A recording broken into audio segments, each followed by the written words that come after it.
You have to be prepared to take any and every opportunity that's presented to you. All right, nothing's just gonna happen. You know, everybody say it's all on you. It is all on you. There's other people that can educate you and help you, but you take these different experiences that you learn that stick with you. I mean, you may not remember a whole lot when you were 4 years old, but there's certain memories, there's certain things. You can use them to either harness you to greatness, or you can use them to kind of just keep you where you're at. And most people are just satisfied with at. There's always a next level. Your definition of greatness and what you want to achieve could be totally different than somebody else's. You know, we always say, no one wants to be first, okay, because they're afraid of the consequences that come with doing something first. Most people, when the game ends or they sign a contract, they exhale. The champions never exhale.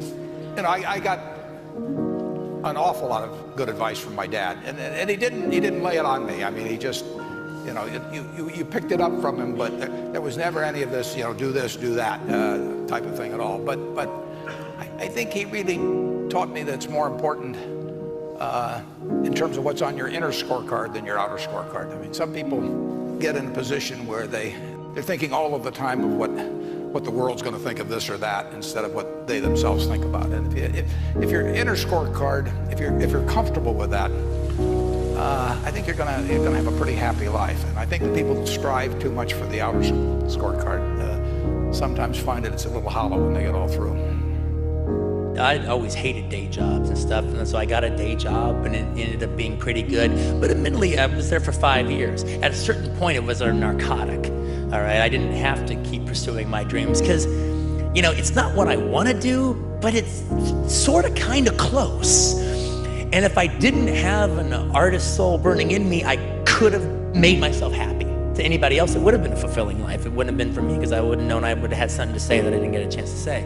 But it did put me to sleep for a while. And I've always just thought, I mean, what really got everything kind of truly going for me, you could point out a lot of different things, but the bottom line is the fact that I realized that even the group of people I hung around with, they were all great fellas and great gals. But, you know, it was easy for me to think that I was doing a lot because I was doing more to try to move myself forward than they were. But, you know, that's not, I'm a big fish in a puddle.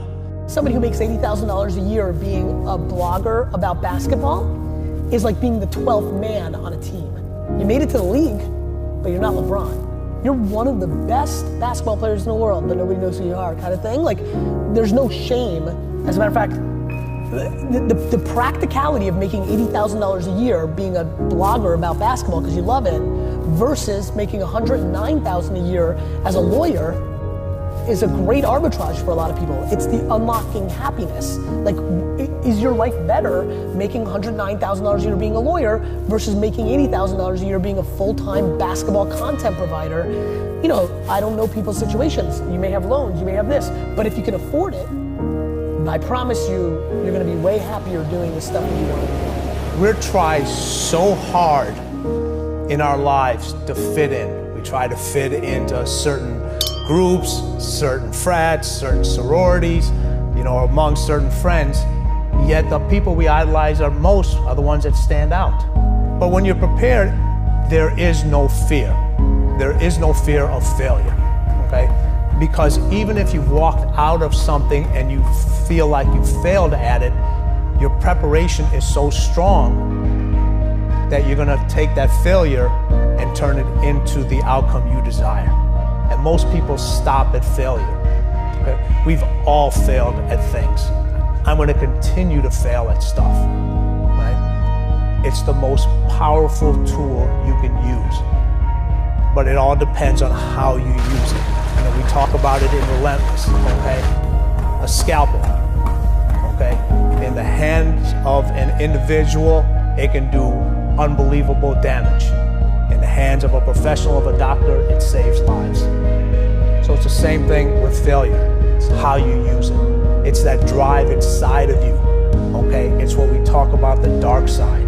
The dark side is filled with failure, but it's the fuel that burns you like something that's never burned inside you before. I believe who you are is who you spend time with. Yeah, who you spend time with is who you become. Because whoever you spend time with affects your beliefs and your values, and your need for their love, their attention, their significance will affect. If I'm going to play tennis and I play someone worse than I am on a regular basis, I am not going to get better. Right.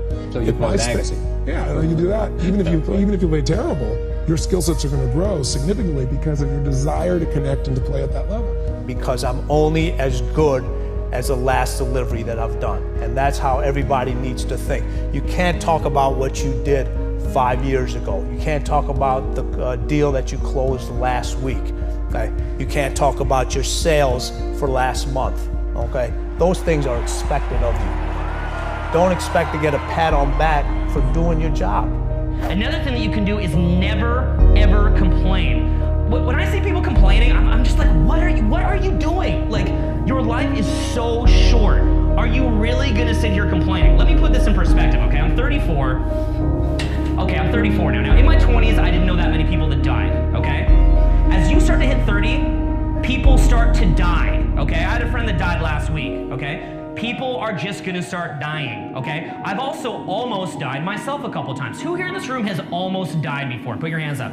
Look at that. Look at that crowd. Now, if that many people have almost died, let me be a little morbid and freak you out here. How many people here weren't here to put their hands up? There's probably like little ghosts of people like, I actually did die, like right in this crowd right now. That is going to be you, okay? You are gonna be dead soon enough. So don't waste your time complaining, okay? Don't waste your time complaining. It is a terrible, terrible idea, all right? So basically what you want to do is like never be negative, never complain. There's so many individuals out there that are so talented in different things that never accomplish anything. Okay, the world is filled with talented people. You know a lot of them yourselves, okay? And they never accomplish anything. With talent has to come preparation, has to come action, has to come development of being able to take those talents, take those skills, continue to develop them, continue to sharpen them physically, continue to sharpen them mentally, because at some point your physical talent is going to diminish as a professional athlete. That's just a fact, okay? But what keeps that competitive edge, what keeps you on top is the ability to think and prepare mentally over and over and over again. The body has limitations, the mind does not.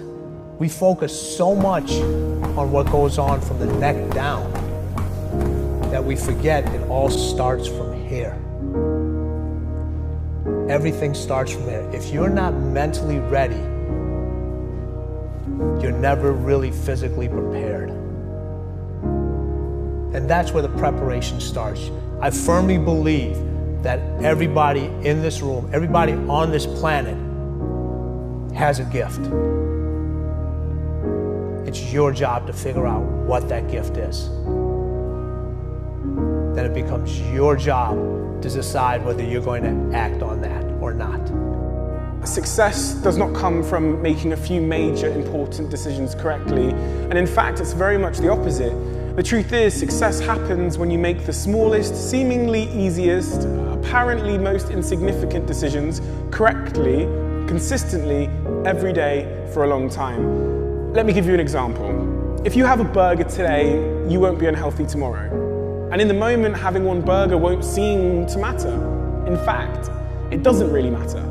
And if you have a burger every single day this week, you probably still won't be unhealthy. But in a year's time, after eating a burger every single day, you'll be a burger. And you know, we all make thousands of tiny decisions every single day, and these small decisions seem like they don't matter, but in fact, they are all that matters. And these small decisions compound over time to define who you are right now. And you are, right now, a product of the billions of unimportant, tiny decisions you have made in your life. And this idea is called the slight edge. And right now, when it comes to your health, finances, career, everything, the slight edge is either working for you or against you. And you'll find out in a year. And although it sounds simple to take control of these small, easy decisions, the reality is things that are easy to do are also very easy not to do. And for me, the way to take control is to have a very clear vision of who you want to be 1 year from now, 2 years from now, and ask yourself in the moment, is this decision, browsing Instagram for hours, eating McDonald's, partying, going to move me closer to that person or further away? And you have to have faith that there's something always working in the background for all of us right now that we cannot see.